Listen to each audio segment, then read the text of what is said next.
നമ്മൾ ഉണ്ടാക്കാൻ പോണത് ബ്രേക്ക്ഫാസ്റ്റിനും ഡിന്നറിനും ഈവനിങ് സ്നാക്കായിട്ടും ഒക്കെ കഴിക്കാൻ പറ്റിയിട്ടുള്ള ഒരു റെസിപ്പിയാണ്. നല്ല ടേസ്റ്റി ആയിട്ടുള്ള ഒരു റെസിപ്പിയാണ് കേട്ടോ. അത് ഉണ്ടാക്കാനാണെങ്കിലും വലിയ ബുദ്ധിമുട്ടൊന്നുമില്ല, എളുപ്പത്തിൽ തന്നെ തയ്യാറാക്കാം. അപ്പൊ നമുക്ക് വീഡിയോയിലേക്ക് പോകുന്നതിന് മുമ്പേ നമ്മുടെ ചിക്കൂസ് ഡൈൻ ഗിവ് അവേ നടന്നുകൊണ്ടിരിക്കുകയാണ്. ജൂൺ മാസത്തേക്കുള്ള എൻട്രികളൊക്കെ വന്നുകൊണ്ടിരിക്കുന്നുണ്ട്. ജൂൺ 30 വരെയാണ് ജൂൺ മാസത്തെ എൻട്രികളൊക്കെ അയക്കേണ്ടത്. ഇതൊക്കെയാണ് കേട്ടോ നമ്മുടെ വിന്നേഴ്സിന് കൊടുക്കുന്ന സമ്മാനങ്ങൾ. ഇതിനെക്കുറിച്ച് കൂടുതലായിട്ട് അറിയണമെങ്കിൽ താഴെ ഡിസ്ക്രിപ്ഷൻ ബോക്സിൽ അതിനെപ്പറ്റി പറഞ്ഞിട്ടുള്ള വീഡിയോയുടെ ലിങ്ക് ഇട്ടിട്ടുണ്ട്. അതൊന്ന് കണ്ടിട്ട് പാർട്ടിസിപ്പേറ്റ് ചെയ്താൽ മതി. അപ്പൊ ഇനി നമുക്ക് നല്ല അടിപൊളി ബ്രേക്ക്ഫാസ്റ്റ്, ഡിന്നർ, ഈവനിങ് സ്നാക്ക് റെസിപ്പിയിലേക്ക് പോവാം. അപ്പൊ ഈ ഒരു റെസിപ്പി ഉണ്ടാക്കാനായിട്ട് ഒരു ബൗളിലേക്ക് 1/4 കപ്പ് ഇളം ചൂടുള്ള പാൽ ഒഴിച്ചു കൊടുക്കാം. ഇനി അതിലേക്ക് നമുക്ക് ഒരു 1.5 ടേബിൾ സ്പൂൺ പഞ്ചസാര ചേർത്ത് കൊടുക്കാം. നന്നായിട്ടൊന്ന് മിക്സ് ചെയ്തെടുക്കാം. അത് മിക്സ് ആയിട്ടുണ്ട്. ഇനി നമുക്ക് ഇതിലേക്ക് 1 ടീസ്പൂൺ ഈസ്റ്റ് ചേർത്ത് കൊടുക്കാം. അതൊന്ന് മിക്സ് ചെയ്തിട്ട് നമുക്ക് അതൊന്ന് പൊങ്ങി വരാനായിട്ട് മാറ്റി വെക്കാം. ഒരു 10 മിനിറ്റ് ഒക്കെ വെക്കുമ്പോഴത്തേക്ക് നന്നായിട്ട് പൊങ്ങി വന്നിട്ടുണ്ടാവും. ഈസ്റ്റ് നല്ലതാണെങ്കിലേ ഇങ്ങനെ പൊങ്ങി വരുള്ളൂ. അപ്പോൾ അതുകൊണ്ട് ഇങ്ങനെ ഈ ഫെർമെന്റ് ചെയ്തതിന് ശേഷം മാത്രമേ നമ്മൾ മൈദയൊക്കെ ഇട്ട് മിക്സ് ചെയ്ത് കുഴയ്ക്കാറുള്ളൂ. ഇനി ഇതിലേക്ക് നമുക്ക് 2 കപ്പ് മൈദ ചേർത്ത് കൊടുക്കാം. ഒരു 1/4 ടീസ്പൂണൊക്കെ ഉപ്പ് ചേർത്ത് കൊടുക്കാം. അതെല്ലാം കൂടെ നന്നായിട്ടൊന്ന് കുഴച്ചെടുക്കാം. നല്ല ലൂസായിട്ടായിരിക്കും കേട്ടോ ഇരിക്കുക മാവ്. അത്ര മതി, നമ്മൾ പൊടിയൊന്നിട്ട് ടൈറ്റ് ആക്കുകയൊന്നും വേണ്ട. ഇനി നമുക്കിത് വേണമെങ്കിൽ ഇതിൽ തന്നെ ഇട്ട് കുഴക്കാം. ഇല്ലാന്നുണ്ടെങ്കിൽ കുറച്ചുകൂടി എളുപ്പം കൗണ്ടർ ടോപ്പിൽ ഇട്ടിട്ട് ഒന്ന് കുഴച്ചെടുക്കാനാണ്. ഇപ്പോൾ കുഴക്കുന്ന സമയത്ത് നമ്മുടെ കയ്യിലൊക്കെ പറ്റും. അപ്പോൾ പറ്റാതിരിക്കാൻ വേണ്ടി ഞാൻ 1 ടേബിൾ സ്പൂൺ സൺഫ്ലവർ ഓയിൽ എടുത്ത് വെച്ചിട്ടുണ്ട്. അത് നമുക്ക് കുറച്ച് കയ്യിൽ ഒന്ന് പുരട്ടിയിട്ട് നമുക്ക് നന്നായിട്ടൊന്ന് കുഴച്ചെടുക്കാം. കുറച്ച് ഓയിലും ഒന്ന് ഒഴിച്ചു കൊടുക്കുന്നുണ്ട്. ഇടയ്ക്കിടയ്ക്ക് നമ്മൾ കൈ ഒന്ന് ആ എണ്ണയിലൊന്ന് മുക്കിയിട്ടൊന്ന് കുഴച്ചാൽ മതി. അപ്പോൾ അതിൻ്റെ കൗണ്ടർ ടോപ്പിലൊക്കെ ഇങ്ങനെ പറ്റി പിടിച്ചിരിക്കുന്ന കൈ കൊണ്ട് എടുക്കാൻ ഇച്ചിരി ബുദ്ധിമുട്ടായിരിക്കും. അപ്പോൾ സ്ക്രേപ്പർ ഉണ്ടെങ്കിൽ പെട്ടെന്ന് നമുക്ക് തന്നെ അതങ്ങ് ഇളക്കിയെടുക്കാനായിട്ട് പറ്റും. അപ്പോൾ ഈ ഒരു മാവിലേക്ക് 1 ടേബിൾ സ്പൂൺ എണ്ണ മാത്രമേ എടുത്തിട്ടുള്ളൂ. അത് നമ്മൾ ഇടയ്ക്കിടയ്ക്ക് പിന്നെ നമ്മൾ കുഴക്കും തോറും അത് ലൂസായി വരുന്ന പോലെ തോന്നും. അതിൽ നിന്ന് ടൈറ്റ് ആക്കാൻ വേണ്ടി പൊടി ഇടരുത്. അത് നമുക്ക് കൈ കൊണ്ട് തന്നെ അങ്ങ് കുഴച്ചെടുത്താൽ മതി. നമ്മുടെ കയ്യിൽ പറ്റുന്നുണ്ടെങ്കിൽ കുറച്ച് ഓയിലാക്കി ഒന്ന് കുഴച്ചെടുക്കാം. അപ്പം നന്നായിട്ട് കുഴച്ചെടുത്തിട്ടുണ്ട്. എന്നിട്ട് നമ്മുടെ കയ്യിൽ പറ്റുന്നൊക്കെ ഉണ്ട്. അപ്പം ഇപ്പോഴും ഒട്ടുന്നുണ്ട് കേട്ടോ. അതൊന്നും കുഴപ്പമൊന്നുമില്ല. നമ്മുടെ കയ്യിലേക്ക് കുറച്ച് ഓയിലാക്കി കൊടുത്തൊന്ന് നമ്മൾ ആ മാവ് എടുത്തൊന്ന് ഉരുട്ടിയെടുക്കുമ്പോൾ നമ്മുടെ കയ്യിലൊന്നും ഒട്ടിപ്പിടിക്കാതിരിക്കും. ഇങ്ങനെ മതി, ഇത് മതി, ഈ ഒരു പരുവം മതി. ഒരു 10 മിനിറ്റൊക്കെ ഒന്ന് കുഴച്ചിരുന്നാൽ മതി. നമുക്കൊരു ആ ബൗളിലേക്ക് തന്നെ കുറച്ച് ഓയിലാക്കി കൊടുത്ത് നമുക്ക് അതിലേക്ക് ഈ മാവ് വെച്ച് കൊടുക്കാം. കുറച്ച് മതി കേട്ടോ, 1-2 ഡ്രോപ്പ് ഓയിലാക്കിയാൽ മതി. അതിൻ്റെ മുകളിലേക്കും കുറച്ചൊന്ന് ഓയിലൊന്ന് ആക്കി ഒന്ന് തട്ടിപ്പൊത്തി അവിടെ അങ്ങ് വെച്ച് കൊടുക്കാം. എന്നിട്ട് നമുക്ക് നന്നായിട്ട് അടച്ചവിടെ മാറ്റി വയ്ക്കാം. അത് നന്നായിട്ട് അങ്ങ് പൊങ്ങി വരട്ടെ. സൈസൊക്കെ നല്ല ഡബിളായിട്ട് അങ്ങ് വരട്ടെ. ഇത് ഉണ്ടാക്കാൻ വലിയ ബുദ്ധിമുട്ടൊന്നുമില്ല, കുറച്ച് സമയം എടുക്കും. കാരണം ഇത് ഫെർമെൻ്റായി വരണമല്ലോ, അതിനുള്ള ടൈം അത് മാത്രമേ ഉള്ളൂ. ഇനി നമുക്ക് നമ്മുടെ മസാലയൊന്ന് റെഡിയാക്കി എടുക്കണം. അപ്പോൾ അതിനുവേണ്ടി ഒരു സൺഫ്ലവർ ഓയിലാണ് കേട്ടോ ഒഴിക്കുന്നത്. 2 ടേബിൾ സ്പൂൺ സൺഫ്ലവർ ഓയിൽ ഒഴിച്ചിട്ടുണ്ട്. അതൊന്ന് ചൂടായിട്ടുണ്ട്. ഇനി അതിലേക്ക് നമുക്ക് സവാള മുറിച്ചതാണ് ഇട്ട് കൊടുക്കുന്നത്. ഒരു സവാള തീരെ ചെറുതല്ല, എന്നാൽ ഒരുപാട് വലുതുമല്ല, ഒത്തിരി അങ്ങ് തിന്നായിട്ടൊന്നും അല്ല അരിഞ്ഞിട്ടുള്ളത്. ഇനി നമുക്കിതിലേക്ക് 1 പച്ചമുളക് ഒന്ന് ചെറുതായിട്ട് മുറിച്ചത് ഇട്ട് കൊടുക്കാം. ചരിച്ച് കട്ട് ചെയ്താണേ. കുറച്ച് ഉപ്പിട്ട് കൊടുക്കാം. ഇനി നമുക്കിത് ഹൈ ഫ്ലെയിമിലിട്ട് തന്നെ ഒന്ന് വഴറ്റിയെടുക്കാം. ഇതിലേക്ക് ഒരു ചെറിയ കഷ്ണം ഇഞ്ചി ചതച്ചതാണ്, നന്നായിട്ട് ചതച്ചിട്ടുണ്ട്, അതിട്ട് കൊടുക്കാം. ഒരു 3-4 അല്ലി വെളുത്തുള്ളി അതും ചതച്ചത് ഇട്ട് കൊടുക്കാം. ജിഞ്ചർ ഗാർലിക് പേസ്റ്റ് ഉണ്ടെങ്കിൽ അത് ഇട്ട് കൊടുത്തിരുന്നാലും മതി. ഇതെല്ലാം കൂടി ഇട്ട് നമുക്ക് നന്നായിട്ട് നല്ല ഹൈ ഫ്ലെയിമിലിട്ട് തന്നെ അങ്ങ് സോട്ട് ചെയ്തെടുക്കാം. അപ്പോൾ ചെറുതായിട്ട് ഒന്ന് വാടിയിട്ടുണ്ട്. അപ്പോൾ അതിലേക്ക് നമുക്ക് ഒരു ചെറിയ കഷ്ണം കാപ്സിക്കം മുറിച്ചതാണ് ഇട്ട് കൊടുക്കുന്നത്. ഇതില്ലേലും കുഴപ്പമൊന്നുമില്ല, ഉണ്ടെങ്കിൽ ഇട്ട് കൊടുത്താൽ മതി. ഒരു കാപ്സിക്കത്തിൻ്റെ 1/4 ഭാഗമേ എടുത്തിട്ടുള്ളൂ.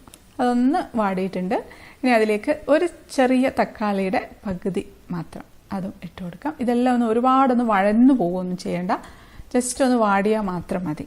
അതുകൊണ്ടാണ് ലോ ഫ്ലെയിമിലൊന്നും വെക്കാതെ ഹൈ ഫ്ലെയിമിലിട്ട് തന്നെ ഒന്ന് വഴറ്റിയെടുക്കുന്നത്. അപ്പോൾ അത് ഒന്നൊന്ന് വാടിയിട്ടുണ്ട്. തക്കാളി കഷ്ണങ്ങളൊന്നും ഉടഞ്ഞിട്ടില്ല, അങ്ങനെ തന്നെ കിടക്കുകയാണ്. ഇനി ഇതിലേക്ക് നമുക്കൊരു 1/2 ടീസ്പൂൺ മുളക് പൊടിയാണ് ചേർത്ത് കൊടുക്കുന്നത്. ഞാൻ ചേർക്കുന്നത് കാശ്മീരി ചില്ലി പൗഡറാണ് കേട്ടോ. അതിലേക്ക് 1/2 ടീസ്പൂൺ മല്ലിപ്പൊടി ചേർത്ത് കൊടുക്കാം. ഒരു നുള്ള് മഞ്ഞൾപ്പൊടി, അതെല്ലാം കൂടെ ഇട്ട് ഒന്ന് വഴറ്റാം. അതിലേക്ക് നമുക്കൊരു 1/4 ടീസ്പൂൺ ഗരം മസാല കൂടെ ചേർത്ത് കൊടുക്കാം. കുറച്ച് സമയം ഒന്ന് വഴറ്റിയാൽ മതി. അപ്പോൾ എപ്പോഴും തക്കാളി ഒന്നും ഉടഞ്ഞിട്ടില്ല കേട്ടോ. ഇനി നമുക്കിതിലേക്ക് ഒരു 3 ടേബിൾ സ്പൂൺ ടൊമാറ്റോ സോസാണ് ഒഴിച്ചു കൊടുക്കുന്നത്. സോയാ സോസ് ഉണ്ടെങ്കിൽ ഒരു 1/2 ടീസ്പൂൺ സോയാ സോസും കൂടെ ഒഴിച്ചു കൊടുക്കാം, ഇല്ലെങ്കിലും കുഴപ്പമൊന്നുമില്ല. നമ്മൾ അതിൻ്റെ ആ ഒരു എരിവൊക്കെ ഒന്ന് നോക്കി എരിവൊക്കെ പാകാക്കാനായിട്ടുള്ള കുരുമുളക് പൊടി ഇട്ട് കൊടുക്കാം. പിന്നെ ഇതിലേക്ക് നമുക്ക് പുഴുങ്ങി വെച്ചിരിക്കുന്ന മുട്ട 2ആയിട്ട് മുറിച്ചിട്ട് ചേർത്ത് കൊടുക്കാം. 3 മുട്ടയാണ് കേട്ടോ എടുക്കുന്നത്. ഇനിയിപ്പോൾ ചിക്കൻ വീട്ടിലുണ്ടെന്നുണ്ടെങ്കിൽ ഒരു 2-3 പീസ് ചിക്കൻ എടുത്ത് ഉപ്പും കുരുമുളക് പൊടിയും ഇട്ട് ഒന്ന് മാരിനേറ്റ് ചെയ്തതിന് ശേഷം ഒന്ന് ഫ്രൈ ചെയ്തിട്ട് അത് പിച്ച് ചീന്തി ചെറിയ കഷ്ണങ്ങളാക്കി ഇതിനകത്ത് ഇടുകയാണെങ്കിൽ ഭയങ്കര ടേസ്റ്റ് ആട്ടോ. അതാണ് ഏറ്റവും ടേസ്റ്റി ആയിട്ടുള്ളത്. മുട്ടയാകുമ്പോൾ എല്ലാവരുടെ വീട്ടിലുണ്ടാവുമല്ലോ ഇപ്പോൾ ലോക്ക്ഡൗൺ ഒക്കെ ആയ സ്ഥിതിക്ക്. അപ്പോൾ അതുകൊണ്ട് മുട്ട ചേർക്കുന്നതേ ഉള്ളൂ. മുട്ട ആയാലും കുഴപ്പമൊന്നുമില്ല കേട്ടോ, ഓരോ പീസ് മുട്ടയായിട്ട് കഴിക്കാനായിട്ട് നല്ല ടേസ്റ്റാണ്. ഇപ്പോൾ വെജിറ്റേറിയൻസ് ആണെങ്കിൽ പനീർ ഫ്രൈ ചെയ്തതോ അല്ലെങ്കിൽ കോളിഫ്ലവർ ഫ്രൈ ചെയ്തതോ ഒക്കെ ഇതിൻ്റെ കൂടെ ഇട്ട് കൊടുത്തിരുന്നാൽ മതി. ഇനി എരിവ് വേണമെങ്കിൽ കുറച്ച് കുരുമുളക് പൊടി നോക്കിയിട്ട് ഇട്ട് കൊടുത്താൽ മതി. ഇനി ഇതിലേക്ക് നമുക്ക് കുറച്ച് മല്ലിയില അരിഞ്ഞത് അതുകൂടെ ചേർത്ത് കൊടുക്കാം. എല്ലാം കൂടെ ഒന്ന് മിക്സാക്കി അവിടെ അടച്ചു വെച്ചേക്കാം. അതും ഇത്രയേ ഉള്ളൂ മസാല. പെട്ടെന്ന് കഴിഞ്ഞില്ലേ? അപ്പോൾ ഇനി ഒരു 7 ഇഞ്ചിൻ്റെ ട്രേ ആട്ടോ എടുക്കുന്നത്. അതിലേക്ക് നമുക്ക് ഓയിലൊന്ന് ഗ്രീസ് ചെയ്ത് കൊടുക്കാം. അപ്പോൾ ഒരു 2 മണിക്കൂറൊക്കെ കഴിഞ്ഞിട്ടുണ്ട്. അപ്പോൾ നന്നായിട്ട് പൊങ്ങി വന്നിട്ടുണ്ട്, ഡബിൾ സൈസ് ആയിട്ടുണ്ട്. നന്നായിട്ട് പൊങ്ങിയിട്ടുണ്ട്. നമുക്കിതങ്ങ് എടുക്കാം. നമുക്കിത് എടുക്കുന്ന സമയത്ത് കയ്യിൽ കുറച്ച് ഓയിലാക്കുകയാണെങ്കിൽ കയ്യിൽ പറ്റി പിടിക്കാതെ തന്നെ ഇരുന്നോളൂ. പറ്റി പിടിക്കുന്നതെന്ന് വിചാരിച്ച് പൊടി ചേർക്കുകയും ചെയ്യരുത്. കുറച്ച് ഓയിലാക്കി കൈ ഒന്ന് ഗ്രീസ് ചെയ്ത് കൊടുത്താൽ മതി. നമ്മൾ ഓരോരോ കൊച്ചു ഉരുളയാക്കി ഒരു 6 ഉരുളയാക്കി ഉരുട്ടിയെടുത്ത് വെക്കുകയാണ്. അതെല്ലാം കൂടെ നമുക്കൊന്ന് ഓരോന്നായിട്ട് ഉരുട്ടി ഈ നമ്മൾ ഗ്രീസ് ചെയ്ത് വെച്ചിരിക്കുന്ന പാത്രത്തിലേക്ക് വെച്ച് കൊടുക്കാം. നമ്മൾ ഇടയ്ക്കൊന്ന് കൈയൊന്ന് ഗ്രീസ് ചെയ്ത് കൊടുത്താൽ നമ്മൾ കയ്യിൽ ഒട്ടിപ്പിടിക്കാതിരിക്കും. നന്നായിട്ട് ഉരുട്ടിയെടുക്കാൻ പറ്റും. കുറച്ചൊരു ഗ്യാപ്പ് ഇട്ടിട്ട് വെച്ച് കൊടുക്കാം. നമുക്കിതൊരു 10 മിനിറ്റ് ഒന്ന് റെസ്റ്റ് ചെയ്യാനായിട്ട് മാറ്റി വെക്കാം. ആ സമയത്ത് നമുക്ക് നമ്മുടെ ഓവൻ സെറ്റപ്പ് ഒന്ന് റെഡിയാക്കി എടുക്കാം. അടുപ്പത്തോട്ട് വെച്ച് കൊടുക്കാം. ഇപ്പോൾ ഒരു 15 മിനിറ്റ് ഒക്കെ ആയിട്ടുണ്ട് കേട്ടോ. അപ്പോൾ നമ്മുടെ ഉരുട്ടി വെച്ച ഉണ്ടയൊക്കെ കുറച്ചും കൂടെ സൈസൊക്കെ ഒന്ന് വലുതായിട്ടുണ്ട്. കുറച്ചുകൂടെ സമയം വെച്ചാലും കുഴപ്പമൊന്നുമില്ല. ഇനി നമുക്ക് ഒരു തവിയുടെ ബാക്ക് സൈഡിൽ കുറച്ച് ഓയിലാക്കി കൊടുക്കുകയാണ്. എന്നിട്ട് നമുക്ക് ഓരോ ഉണ്ടയുടെ നടുവിലും ഒന്ന് പ്രസ് ചെയ്ത് നന്നായിട്ടൊന്ന് കുഴി ഉണ്ടാക്കി എടുക്കാം. അപ്പോൾ അത് പ്രസ് ചെയ്യുമ്പോഴത്തേക്കും എല്ലാം കൂടെ നന്നായിട്ടൊന്ന് ഒട്ടിപ്പിടിച്ച് നന്നായിട്ട് അടുത്തടുത്ത് വരികയും ചെയ്യും. നടുവിലൊരു കുഴി ഉണ്ടാവും. ഇനി നമുക്ക് ആ ഒരു കുഴിയിലേക്ക് ഒരു പീസ് മുട്ട ഇട്ട് കൊടുക്കുക. അതിന് മുകളിൽ കുറച്ച് മസാലയും കൂടെ ഇട്ട് കൊടുക്കുക. അങ്ങനെ എല്ലാം ഒന്ന് ഫില്ല് ചെയ്തെടുക്കുക. ഇനിയിപ്പോൾ കൂടുതൽ പേർക്ക് കഴിക്കാനായിട്ട് ഇൻഗ്രീഡിയൻസ് ഒക്കെ ഡബിൾ എടുത്താൽ മതി. പിന്നെ 2 ട്രെയിലായിട്ട് ഇതുപോലെ അങ്ങ് ഉരുട്ടി വെച്ച് കൊടുത്താൽ ഇപ്പോൾ ഒരു ട്രെയിലുള്ള മാവ് കുറച്ച് കൂടുതൽ സമയം പുറത്തിരുന്നു എന്ന് വെച്ചിട്ടൊന്നും ഒരു കുഴപ്പമില്ല.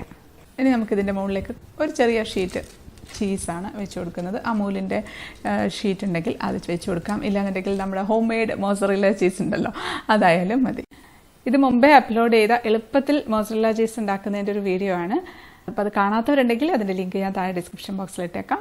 ശരിക്കും പറഞ്ഞാൽ ഈ ഇതിന് ഒരു ഷീറ്റ് മതി. 2 ഷീറ്റോ 3 ഷീറ്റോ ഒക്കെ ഇട്ടാലും കുഴപ്പമില്ല. കുറച്ചുകൂടെ ടേസ്റ്റി ആയിരിക്കും, കൂടുതൽ ടേസ്റ്റി ആയിരിക്കും ചീസ് കൂടുതൽ ഇടുമ്പോൾ. ഞങ്ങൾ പിന്നെ അധികം ഇടുന്ന ഡിന്നറിന് വേണ്ടി ഉണ്ടാക്കുന്നതാണ്. വേണമെങ്കിൽ കുറച്ച് മോസറല്ല ചീസും കൂടെ അവിടെ ഇവിടെയൊക്കെ ആയിട്ടൊന്ന് ഇട്ട് കൊടുക്കാം. ഇത് നിറച്ചും അങ്ങോട്ട് ചീസ് ഇട്ടാലും നല്ല ടേസ്റ്റ് തന്നെയാണ്. ഞങ്ങൾ പിന്നെ അധികം ചീസ് അങ്ങനെ ഉപയോഗിക്കാറില്ല.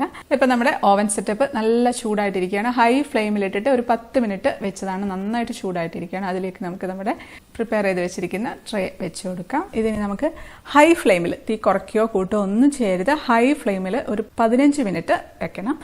അപ്പോൾ ഇതാ കറക്റ്റ് 15 മിനിറ്റ് ആയിട്ടുണ്ട്. നമുക്കൊന്ന് തുറന്ന് നോക്കാം. പൊങ്ങി വന്ന് നല്ല ഭംഗിയായിട്ട് ഇരിപ്പുണ്ട്. ഇത് എടുക്കാം. ഇനി നമുക്കിത് പാനിൽ വെച്ച് കൊടുക്കാം.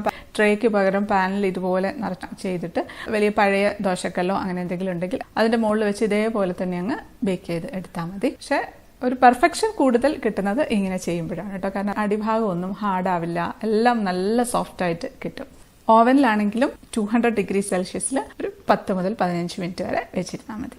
ഇപ്പം നല്ല ചൂടായിട്ട് തന്നെ ഇരിക്കുന്നുണ്ട്. ഇപ്പം നമുക്ക് നല്ല ചൂടോടുകൂടി തന്നെ കഴിക്കാം കേട്ടോ. തണുക്കാനൊന്നും വെയിറ്റ് ചെയ്യേണ്ട. പിന്നെ ഈ ഒരു ട്രേക്കകത്ത് തന്നെ വെച്ചേക്കരുത്. അപ്പോൾ ഇതിൻ്റെ സൈഡൊക്കെ ഒന്ന് ഹാർഡായിപ്പോൾ അപ്പോൾ നമുക്ക് ഉടനെ തന്നെ നമ്മൾ ചൂടോടുകൂടി തന്നെ നമ്മൾ ഇതൊന്ന് ഡിമോൾഡ് ചെയ്തെടുത്ത് മാറ്റി വെക്കണം. ഇതിപ്പോൾ നമുക്ക് കേക്ക് ഡിമോൾഡ് ചെയ്യുന്ന പോലെ കമത്തി ഇടാൻ പറ്റില്ല. നമുക്കൊരു ചട്ടുകം വെച്ചിട്ട് ഒന്ന് പതുക്കെ ഒന്ന് സൈഡ് കൂടെ ഒന്ന് ഇറക്കി ഒന്ന് പൊക്കിയാൽ മതി. എല്ലാ സൈഡും ആദ്യം ഒന്ന് വിടിയിച്ചു കൊടുക്കണേ.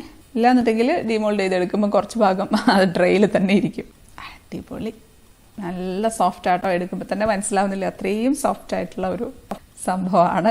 ഇനി നമുക്ക് ചൂടോടുകൂടി തന്നെ കഴിക്കാം. ഞാൻ കുറച്ച് ഫോട്ടോസൊക്കെ ഒന്ന് എടുത്തിട്ടുണ്ട്. അത് കുറച്ചൊന്ന് തണുത്തിട്ടുണ്ട്. സാരമില്ല, കുഴപ്പമൊന്നുമില്ല. തണുത്താലും സോഫ്റ്റ് തന്നെ ആയിരിക്കും. നമുക്കൊന്ന് മുറിച്ചെടുത്ത് കാണിച്ചു തരാം. അതിപ്പോൾ കത്തി വെച്ചൊന്നും മുറിക്കേണ്ട, നമുക്ക് കൈ കൊണ്ട് തന്നെ പിടിച്ച് വലിച്ചിന് എടുക്കാവുന്നതേ ഉള്ളൂ. അതൊക്കെണ്ട നല്ല സോഫ്റ്റായിട്ടാണ് വരുന്നത്. ഉള്ളിലൊക്കെ നല്ല സോഫ്റ്റ് ബ്രെഡാണ്. ശരിക്കും നല്ല രസമാണ്. നമുക്കൊരു ഇൻട്രസ്റ്റ് ആണ് ഇത് ഉണ്ടാക്കാനായിട്ട്. വീട്ടിലൊക്കെ നമ്മളിങ്ങനത്തെ ഒക്കെ ഒരു ഐറ്റം ഒക്കെ ഉണ്ടാക്കുമ്പോൾ ഒരു ഭയങ്കര ഒരു എക്സൈറ്റ്മെൻ്റ് ആണ്. അത് ശരിയായി കഴിയുമ്പോൾ ഉള്ളൊരു സന്തോഷം, അതൊന്ന് വേറൊരു സന്തോഷമാണ്. ഞാനൊന്ന് ടേസ്റ്റ് ചെയ്ത് നോക്കട്ടെ. അപ്പോൾ ഇങ്ങനെ മുറിച്ചെടുക്കാം. ഒന്ന് കഴിക്കട്ടെ. എന്താ പറയുക, നല്ല സോഫ്റ്റാണ്, നല്ല മസാല, നല്ല ടേസ്റ്റ് ഉണ്ട് കേട്ടോ. കഴിക്കാനായിട്ട് തീർച്ചയായിട്ടും ഉണ്ടാക്കി നോക്കണം. അടിപൊളിയാണ്. കഴിക്കുന്നത് നിർത്താനേ തോന്നില്ല. ക്യാമറ ഓണാക്കി വെച്ചിട്ടുണ്ടെന്നൊന്നും എനിക്ക് ഓർമ്മയില്ല. അങ്ങനെ കഴിച്ചുകൊണ്ടിരിക്കുകയാണ്. ശരിക്കും പറഞ്ഞാൽ ഇത് ഇങ്ങനെയല്ല കേട്ടോ കഴിക്കേണ്ടത്. അപ്പം ഞാൻ കാണിക്കാൻ വേണ്ടി ഇങ്ങനെ എടുത്തു എന്നേ ഉള്ളൂ. ഇങ്ങനെ മസാലയും മുട്ടയും ഇതെല്ലാം കൂടെ ഒരുമിച്ച് കൂട്ടി ഒരു കടി കടിക്കണം.